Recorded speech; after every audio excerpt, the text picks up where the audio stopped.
Couple minutes late, but I'm here. Don't freak out. All right. Hope y'all are doing all right. Let's give everyone a... Oh, fucking hey, dude. Let's give everyone a minute to get on. I have this bad habit of walking around the studio floor without shoes on, which is becoming a health risk and a hazard. I'm here, maybe not mentally, but physically and philosophically. Y'all doing all right? Oh, what? And the ticker's climbing up. Cool. Get a hello. Lots of waves. Let me see a hello or a hi. Anyone say hello? Fetal child joined. That is an interesting handle. Okay, my sister's on. I gotta behave. My sister just got on here. I don't see that many people I actually know most of the time on here. I'm gonna wait one more minute. We're getting more people. Getting more people.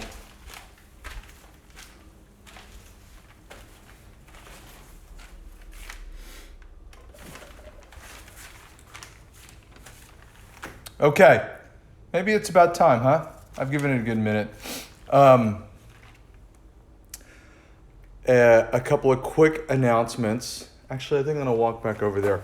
A couple of quick announcements. I posted last week's Instagram Live onto my website. Everything has been moved. Everything was getting crowded on the press page of the website. So I there's a whole new page on howardsherman.com for all of these videos. And I've been, if they turn out good, I upload them. Lately, I think they've been turning out okay and have been helpful to people. So I put them all on, live from the studio page on the site. So if you go to the site, if you go to howardsherman.com and click on live from the studio, you'll find all the videos are in a YouTube format. I'm getting feedback from a few people here and there. I would love to get more feedback about how you feel about these. People seem to appreciate them so far, so I'm continuing on for the time being. Okay, so everything got moved over to the live from the studio. Got moved over to a live from the studio page. That's where you'll find the videos. There's work on the shop page. There's small works on paper for sale. Please feel free to visit there. Send your friends, family, art collectors over there. They can buy small works on paper directly off the website. And I've been really busy. These videos are getting, it seems like it's getting a little more challenging to make the time to put together things to talk about, but I'm going to keep trying. But I've been busy, and I don't really have that much else to really talk about at the moment regarding upcoming stuff. I'm just kind of in the studio cranking away, working, and there's a few potential things that may or may not be happening, and things are still sort of pending based on the pandemic and what's open and what's not, and how people are going to be looking at art for the second half of 2020, whether it be more virtually or in person by appointment with a mask, with who knows. Anyway, so a lot of things are still up in the air, but that's kind of it. So I'm going to jump right in, and I'm going to basically keep it pretty. What I wanted to do today, it's another one that's a little bit brief, but hopefully it'll give you some things to think about. And then I want you to, and then we'll go right into what's turning into my favorite part of these is the question and answer part. So hopefully you have a pen and paper around, or you can remember this and write it down or rewatch this. But I'm actually want to pose to y'all today, and feel free to comment as well, some very simple but very thought-provoking questions, which are, what informs your art? It sounds pretty broad. And by the way, if you're on here and you're a dentist or a plumber or a crackhead or whatever, well, not a crackhead, but what informs your work? It doesn't necessarily need to be art, but your work, because I think that it's important to be thoughtful about why you're doing what you're doing and making what you're making, right? And if you haven't taken the time to ask yourself that question in a while, especially in light of what's been going on in the world in recent months, I think now there's no better time than now to ask yourself that. So what informs your art? What informs your work? What part of your world experience goes into your work? Another big question, but and I'm going to talk about mine for a second after I ask this third question, and simply, why do you use the things that you use in your work? And again, I'm not necessarily just talking to artists, I'm talking to everyone, but I'm coming at it from an artist perspective, and I think it's interesting to hear, whether you're an artist or not, how artists answer these questions. So, along those lines, what informs my work? Well, so broad. I mean, I'm gonna narrow it down. There's a lot of different things that inform my work. Some of them are conscious, some of them are subconscious. I generally tend to think that, in my case, if you were to shake me awake out of a deep sleep and ask me that question, one of the first things that would come to mind, I know this doesn't sound cool, but one of the things that would come to mind is art history. Art history informs my work. Who I am personality-wise certainly informs my work. My work is not, ironically, my work is not terribly informed by every single latest current event or social politics of sorts or whatever. But I say ironically because there was a point in a previous life where I did some editorial cartoons, and I'm not going to really talk about that. But, when you're doing that sort of thing, you kind of have to keep your finger on the pulse and be aware of what's going on in the news on a daily basis, right? But I'm not necessarily working. That's not necessarily at the top of my list regarding what's informing my work right now. So I'm going to get a little more specific. As many of you know, if you've looked at my artwork on Instagram or on my website, I generally tend to make things that are pretty physical. They're definitely loud. I wouldn't call my work quiet. I would call it physical. I would call it aggressive. I would call it funny. I would call it playful. There's an intellectual rigor to it, but maybe not in an overt sort of way. And so those are the things that are really, I guess those are the things that are really important to me, or the elements that I'm very much in touch with. And it's no coincidence that as I move through the world, my behaviors might be similar to what I'm making with my artwork, right? So, I had this discussion regarding these questions with a good friend of mine last night who's an artist. And we had a really interesting short conversation about this, which led to, well, you make your artwork, not just my artwork, but anyone's artwork. But I'm using my artwork as an example. My artwork tends to be pretty robust, loud. I hate the term bombastic, but it can be somewhat bombastic and physical. It's certainly not quiet and meditative. And it's no consequence. It's no coincidence, not consequence. It's no coincidence that, I like a big full-bodied dry glass of red wine, right? Or spicy food or things like that. I mean, there's different threads when you take the time to think about it, about how you move through the world, what you like, what you're interested in, what your personality is like, and what you make. And I guess I'm talking about pretty obvious. I guess I'm talking about pretty obvious things here, but I think very few people take the time to ask themselves, to stop, pause, and ask themselves why. What's the thread through that versus what you make or what you even choose as a profession, right? Anyway, that's another thing I'll talk about is something I'm not necessarily always that proud of, but in some instances, I can be very impatient, and I think that I work in a way that requires that I'm trying to think of a good way to say this. I can be very impatient sometimes, not all the time, but with certain things, sometimes I can be very impatient, and that gets woven into my work in the way that the work is sometimes made. I don't want to spend a lot of time doing tedious, repetitive tasks within the composition. That's what I'm trying to get at. Although I can be very patient with the analytical part and the sitting and staring and thinking and unpacking of the work. But if it starts to feel like I'm doing something very tedious and it's going to take a long time as far as the production end of it, that'll start to make me kind of crazy, and my impatience, which is always simmering bubbling around at the surface, gets flared up, right? I hope that made sense. Anyway, so that's about it. I kept that part pretty short, but I want to hear from you. I want to know what informs your work, what part of your world experience goes into your art, and why you use what you use. By the way, before I jump away, a really great lesson I learned from an art professor of mine, Ed Blackburn, great artist from Fort Worth. You should look him up. But a lesson I learned from him a long time ago is, well, if you want to make quick decisions and you want to be spontaneous and you're a little impatient, Howard, maybe try working with acrylic paint. It dries quickly. Duh. Anyway, little pragmatic thing there, but I thought I'd share that too.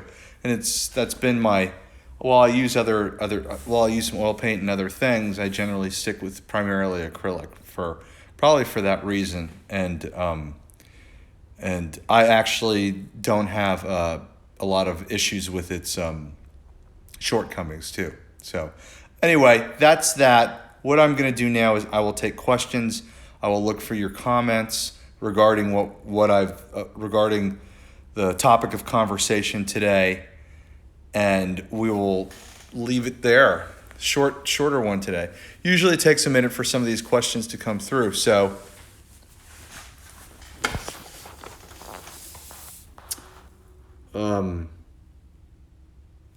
and so now we wait. Or maybe I look back. Did I miss some questions or comments?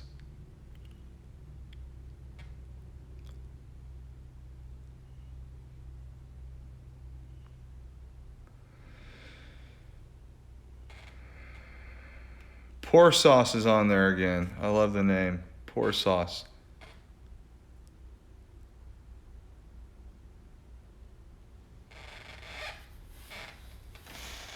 Okay, we got a good question. They're coming in. That's awesome. Okay.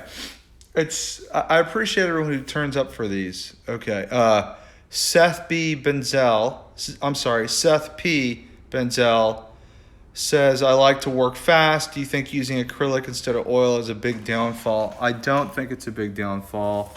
I think that if you like to work fast and make quick decisions, obviously the water-based acrylic paint will dry quickly and allow you to keep moving quicker. Oil paint dries slower even when you cut it with certain mediums, so it will slow you down, and it looks like you said you want to work fast. So obviously the other thing you can do, if this suits you, Seth P. Benzel, is start out drawing with charcoal, maybe vine. That might help.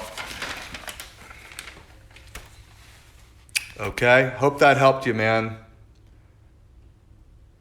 Aaron Jacqueline Art, what are you working on now? I don't want to show y'all, but I'm working on some large paintings, and I'm also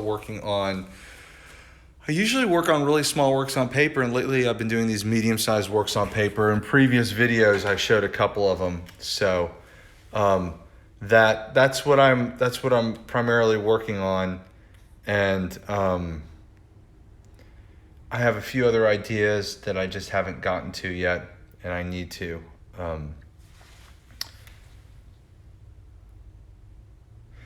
Oh, good question. Okay, here come the questions. Great. Kyle Pulowski. Do you ever draw from photographs for inspiration for your work? Okay, Kyle, I don't anymore. There was a time when I was a pre-grad school and Clueless, where I did a bunch of awful portraiture exclusively from photographs. And when I've been in art school, there have been times where you've had exercises where you worked from photographs, but I no longer really work from photographs. Although occasionally I'll have a photographic image printed off, a really bad one of a certain reference that that I want to use. A couple of years back, I printed off a bunch of different self-portraits, and I wanted to render parts of my expression. I think I was focusing either on my mouth or my eye. It's been a few years, and so I had that as a reference. But I don't use photographic references the way people academically or typically would. I have no problem with it though.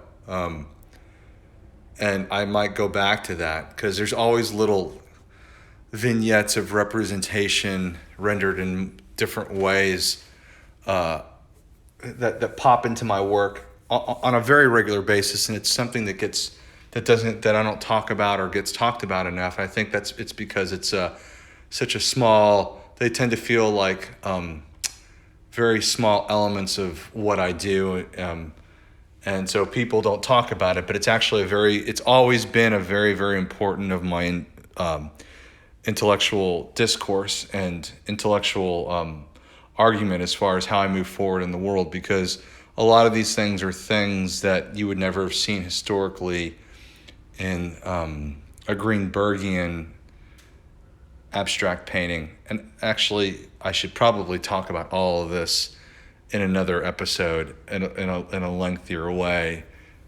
It was sort of a whole postmodern discourse back in school. I'm not going to get into it now, but yeah, photographic representation, photography is inspirational, certainly. And I've used it in indirect ways a lot. I just sort of rambled there. Sorry, Kyle. I hope I helped. Kyle, was that helpful? Let me know. Now I got to catch up with the questions. Buffalo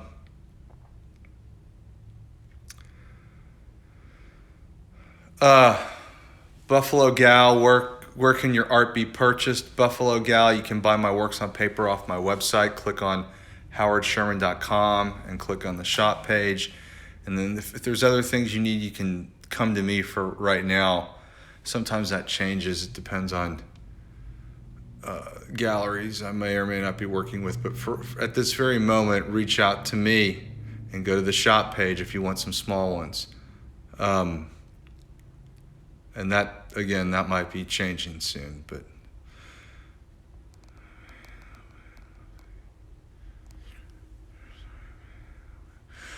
Kyle C. Hunt, do you have a strategy for starting a painting, opening up the canvas?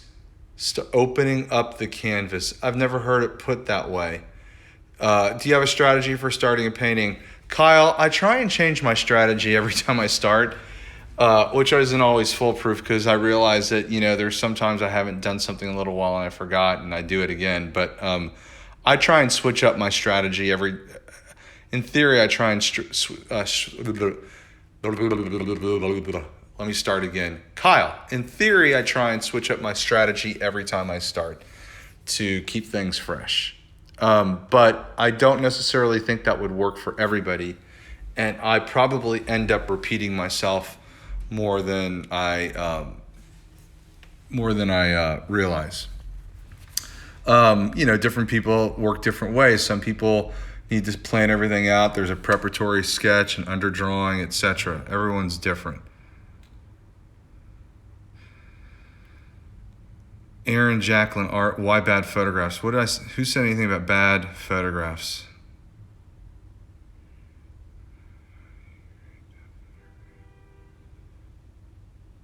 Oh man, some of these are okay.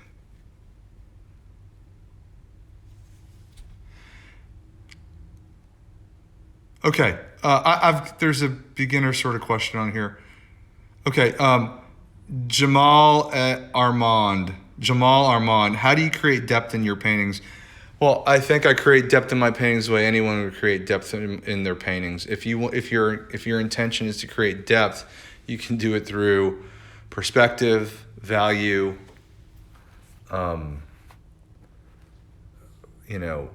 that's mainly it, you know. I don't know what else to say about that. I mean, I get there through more through value and form, all the fundamentals in drawing, you know. It's a very vague question.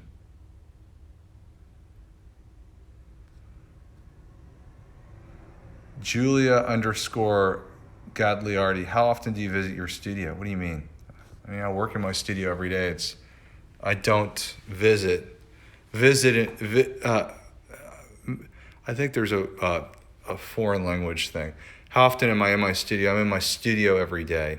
Visit would imply, I think visit would almost imply like vacation, or not a vacation, but the occasional stop in. I'm here all the time.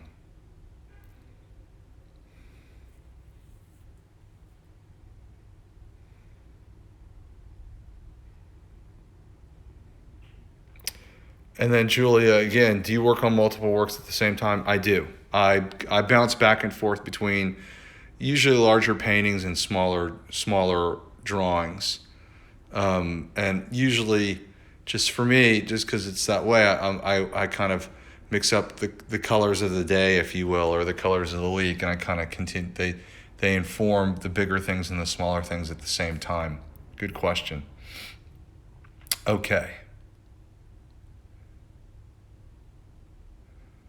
Let me see if I missed anything here.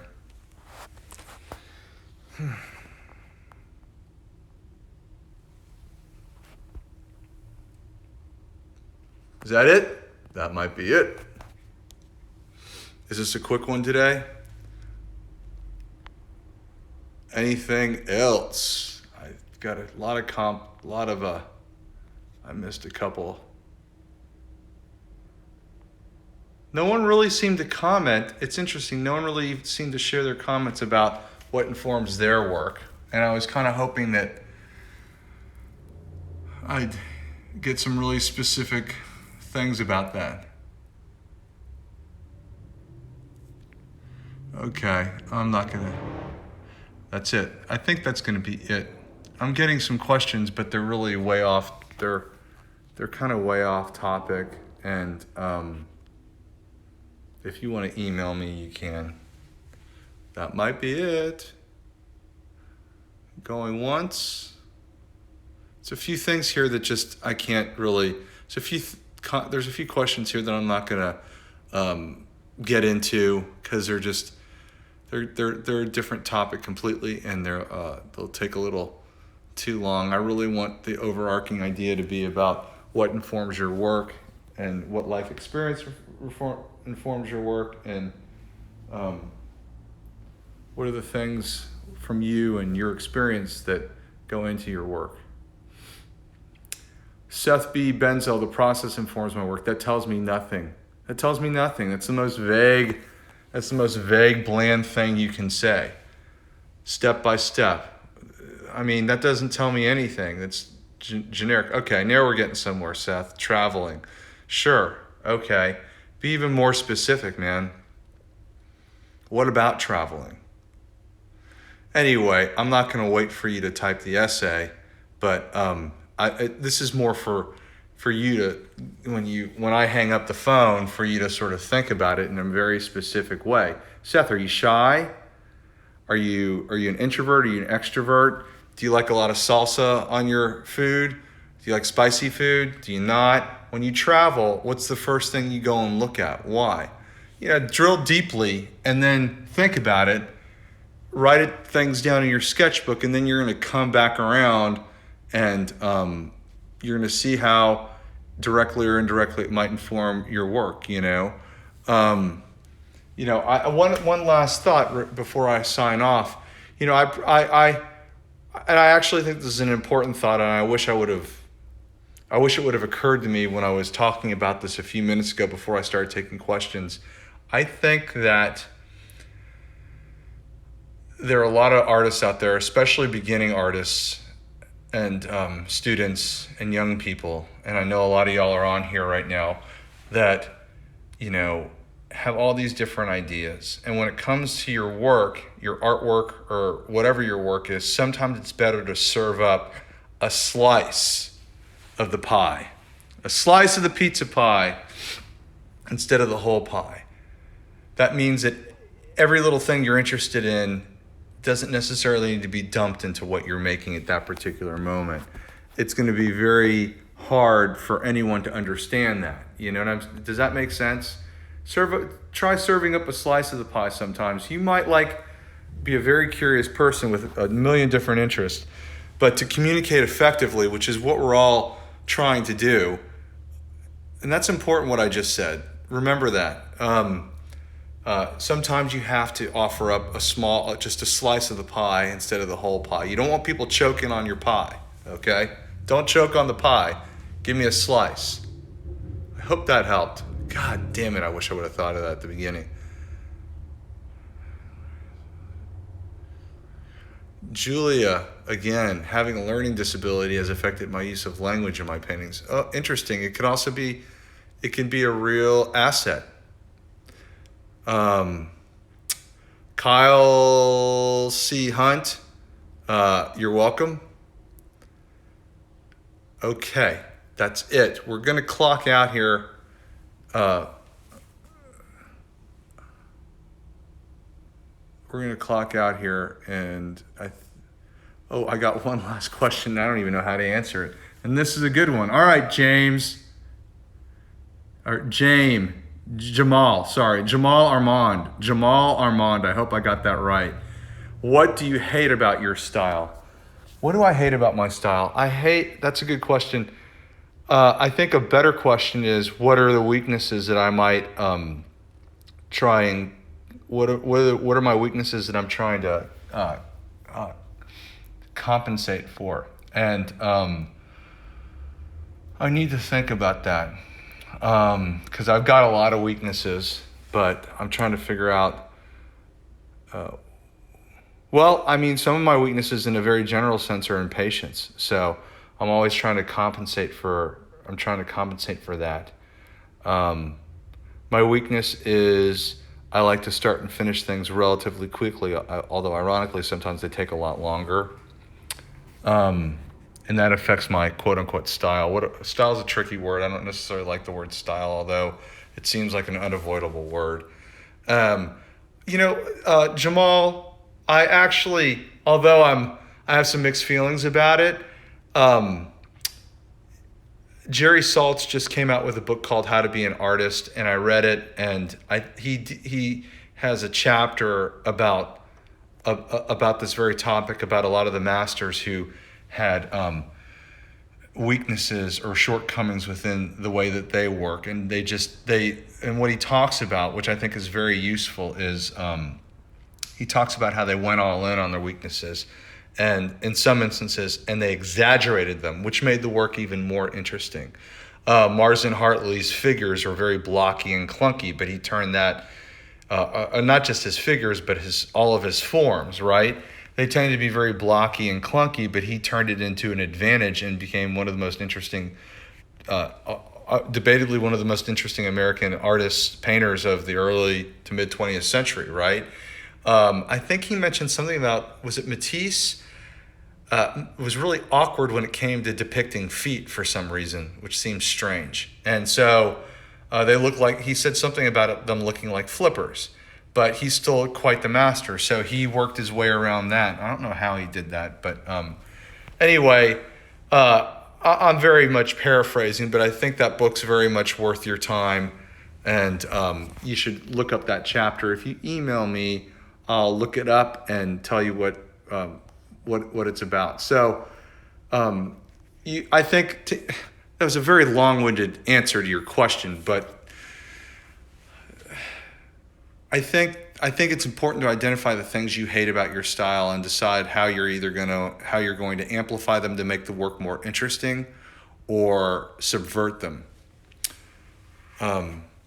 But I don't necessarily think you want to hide them, because that's probably going to make you crazy. Okay? I hope I answered that one well. I really kind of went off. Sarah Scribner, hello to you. Replied to your email, Sarah. Glad you're doing well. Simple question, but a lot to unpack there, and maybe the coffee started to kick in.